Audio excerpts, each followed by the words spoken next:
So, for the definition of poverty in Malaysia context, nowadays millions of people worldwide are impacted by the complex problem in poverty, and Malaysia is no exception. In Malaysia, there are three categories of poverty, which is the first one is absolute poverty, relative poverty, and hardcore poverty.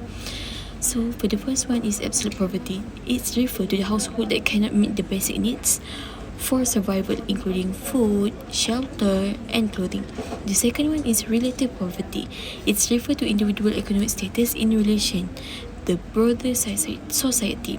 It highlights disparities in income and access to the resources among different groups within population. And the last one is hardcore poverty. Household whose income is half poverty line or less is considered as the hardcore poverty. So, for 1.2 current economic growth and poverty in Malaysia. So, for economic growth in Malaysia, in 2024, the Malaysian economy advanced by 5.9% in the second quarter of 2024 from 4.2% in the first quarter of 2024. Malaysia economy is expected to continue its recovery from the effect of the COVID-19 pandemic.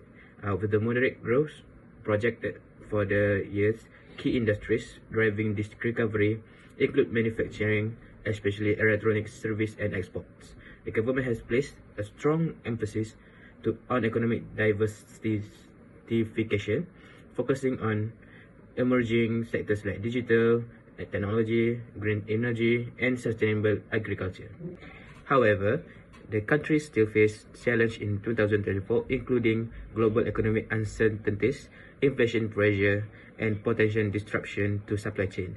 While Malaysia's economy is expected to grow, external risks such as the energy crisis, global trade tension, and fluctuating commodity price could affect the pace of money. Next, we move to the poverty in Malaysia. Although Malaysia has made significant progress in reducing poverty over the year, poverty and inequality remain ongoing challenge. The national poverty rate has fallen significantly, with fewer people living in extreme poverty, but there are still areas of concern. Poverty rates are higher in rural areas, particularly in East Malaysia, which is Sabah and Sarawak, where economic opportunities, education, and healthcare access are more limited. The government has implemented a range of social programs aimed at addressing poverty, such as Bantuan Prihatin Nasional BPN, Cash Aid program, which provide financial assistance to low-income households. The initiative have helped ease financial pressure for many, especially during difficult time economy. However, issues such as a growing number of working poor, those employed in low-wage jobs without sufficient pay to lift them above the poverty line. For Malaysia Development Plan in Poverty, there is 4 strategies that Malaysia use, which is the first one is financial allocation for poverty reduction, the second one is 5 strategy initiative, the third one is community specific program, and the last one is special protection reform.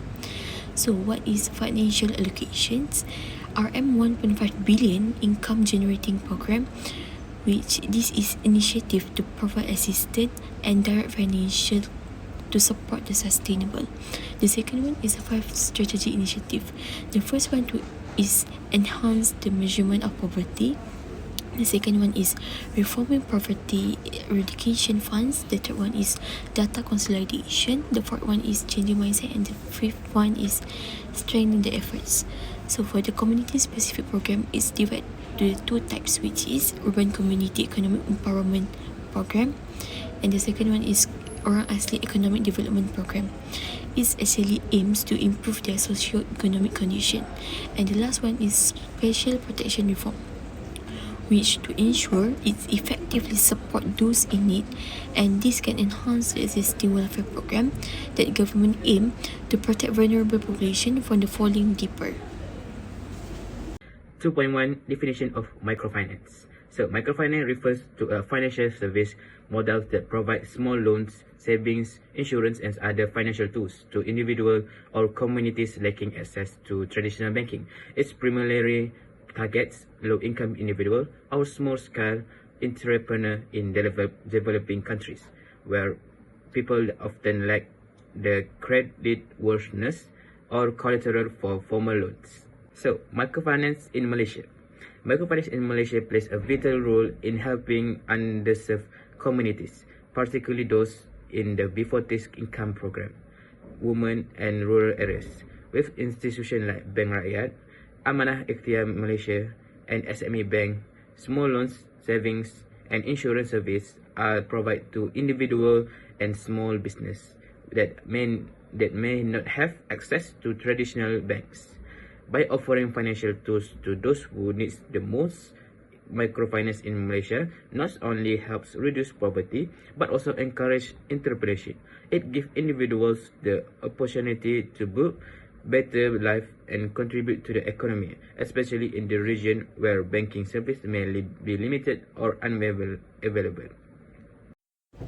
The challenge for microfinance institution, number one is high operating costs. Serving remote and rural areas often involves significant administration and logistical expenses, making operation less efficient. And number two is over-indebtedness of borrower. Lack of proper credit assessment can lead to borrower taking multiple loans they cannot repay, causing financial distress. And number three is technological barrier. Limited digital literacy and infrastructure in rural area can hinder the adoption of digital innovation. Number four is lack of skilled workforce. Recruiting and retaining talent with expertise in microfinance, technological and rural outreach can be challenging. The innovation for microfinance institution is digital transformation. Number two is microinsurance product. Developing tailored microinsurance policies to protect low-income individuals from the risks like health issue, crop failure, or natural disaster. The number three is financial literacy program. It's providing education through mobile apps, workshop, and gamified platform to improve financial literacy among borrowers.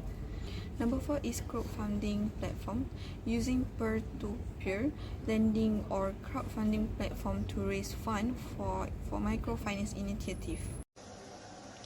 Next, I'll be discussing the pivotal role of microfinance in achieving the Millennium Development Goals, or MDGs. These 8 goals represent key areas where microfinance can make a transformative impact. The first goal is to abolish poverty and hunger.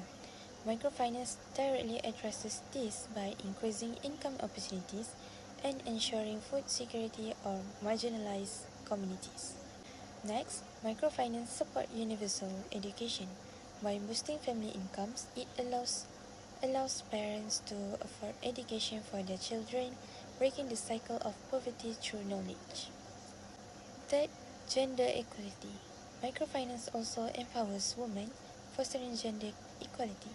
Access to loans and financial resources enables women to gain independence and improve their social and economic standing. Reducing child mortality is another key goal.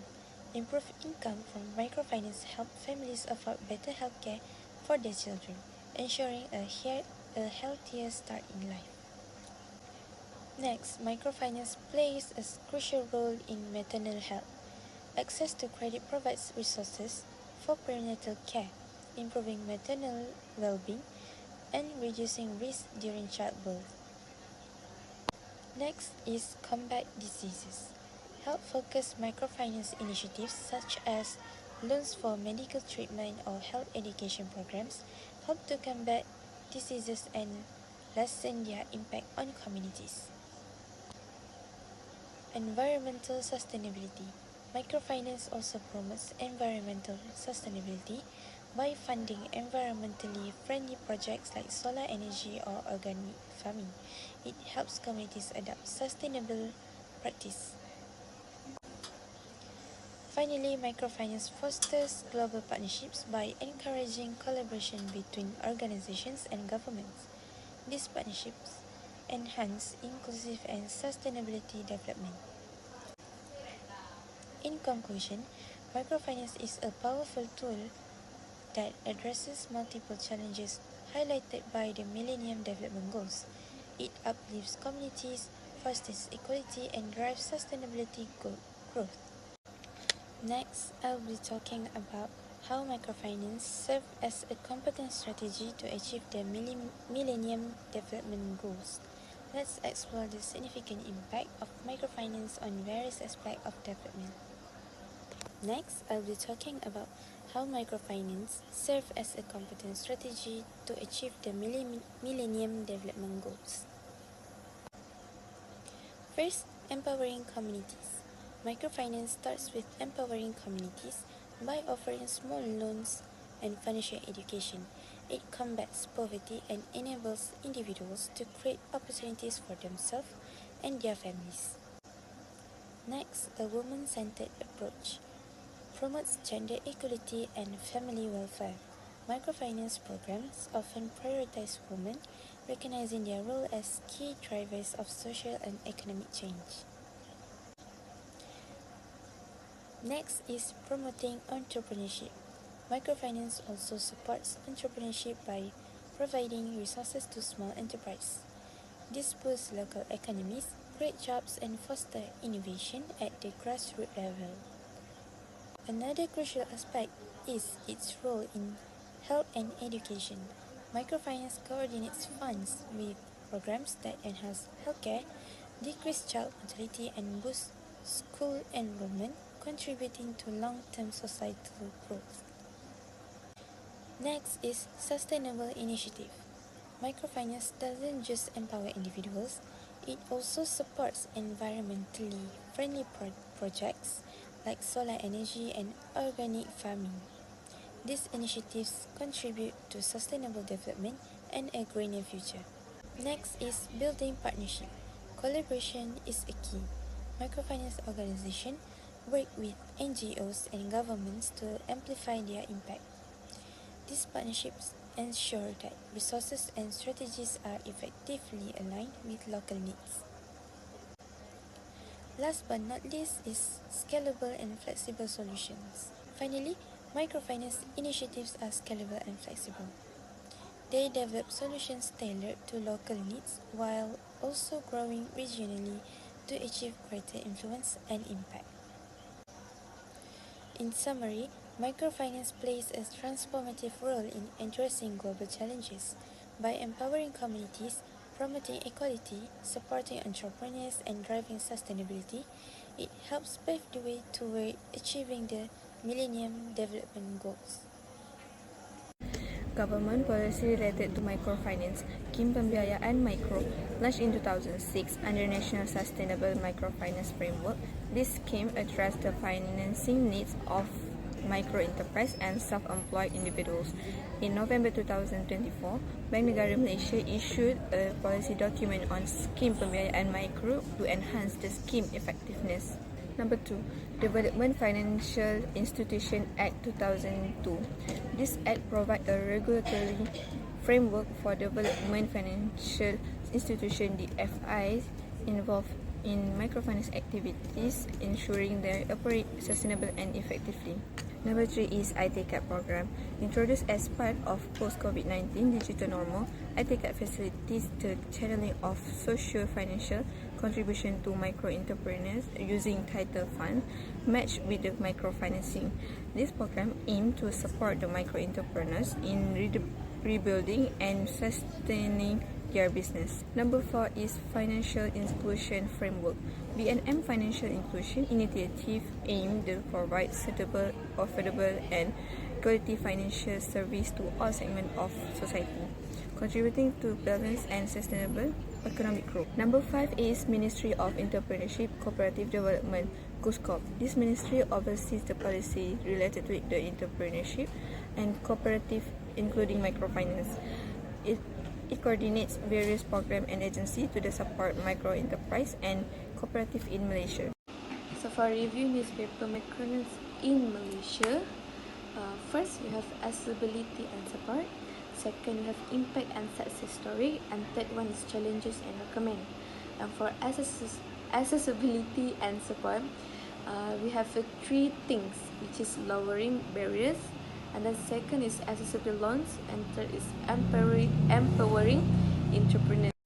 So for the accessibility, So I will explain, which is with an emphasis on lowering obstacles like credit history and collateral articles, and also frequently highlight that work of organization like Amanah Ikhtiar Malaysia and Tekun Nasional Berhad, offering accessible loans to prospective business owners. So for the second one is impact and success stories. So there are three things also: economics input, growth particular ad sector, and the third one is inspiring success history. So this for the second one is a lot of articles highlight that remarkable success stories of microfinance received, and also showing how this initiative enable people to launch enterprise, especially in industries like retail, services, and agriculture, and stimulate economic expansion. And last but not least, for challenges and recommend, also we are giving three things also, which is first is the necessity of innovation, and the second one is request help from the government, and the third one is pointing out difficulties. So this thing about while highlighting the advantages, publications also highlight the drawbacks, and then such as small loan amounts and growth problems, and frequently urge increased government backing and creative funding technique to guarantee a wider and also longer lasting effect. So for the case study that giving from our lecturer, it's about Muhammad Haris bin Omar, the owner of barber in Kampung Alo Bakat Melo, and then he is 43 years old, from Kampung Alo Bakat Melo, Kelantan, and then for now the current work is on